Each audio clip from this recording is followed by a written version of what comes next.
apakah seseorang yang meninggal dunia kemudian dia mengucapkan kalimat tauhid sebelum dia meninggal dunia itu ada keutamaannya? Tentu, ya, bahwasannya siapa yang akhir kalamnya itu la ilaha illallah dakhalal jannah, maka dia akan masuk ke dalam surga. Dan ini tidak bisa kemudian kita usahakan, saya sakit ini ya, mulai sekarang saya mau akhir kalam saya la ilaha illallah saja.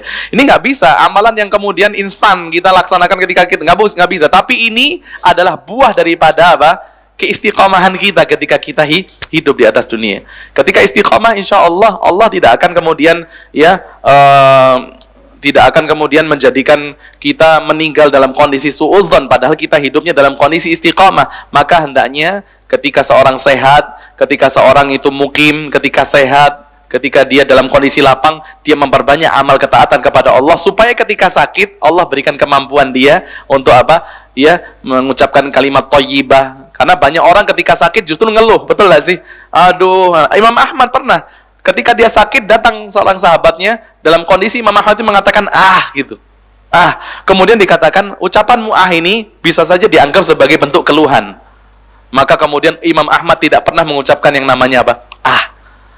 Maka ketika kita ingin supaya ketika sakit itu mengucapkan kalimat thayyibah, ya ketika sehat itu usahakan untuk melaksanakan amal ketaatan. Kalau alhamdulillah kita menutup kalimat kita dengan mengucapkan la ilaha illallah, ya, maka ini keutamaan yang lebih yang Allah Subhanahu wa taala berikan kepada kita. Tapi kalau tidak, ya tetap kita juga akan dinilai sesuai dengan apa yang kita laksanakan ketika kita hidup, ya.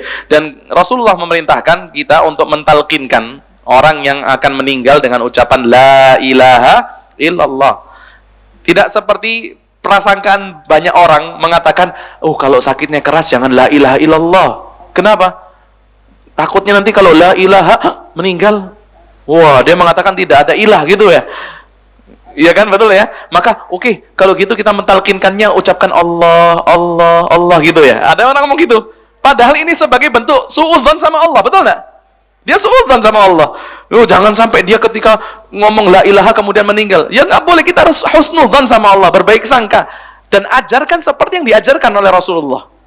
Tetap la ilaha illallah. Allah itu lebih tahu siapa yang bertakwa. Huwa a'lamu bimanittaqa. Allah itu tahu apa yang ada di dalam diri seseorang. Misalnya dia tidak bisa menyelesaikan kalimatnya, tetap kalau hatinya itu apa? Hatinya itu mantap, yakin ya kepada Allah Subhanahu wa taala, tetap Allah akan berikan apa yang dia harapkan. Tidak boleh kita yang mentalkinkan suudzon sama Allah. Ini banyak ini suudzon, termasuk di antara bentuk suudzonnya seseorang kepada Allah ketika mentalkinkan Allah, Allah, Allah, nggak boleh. Ya, ucapkan tetap la ilaha illallah.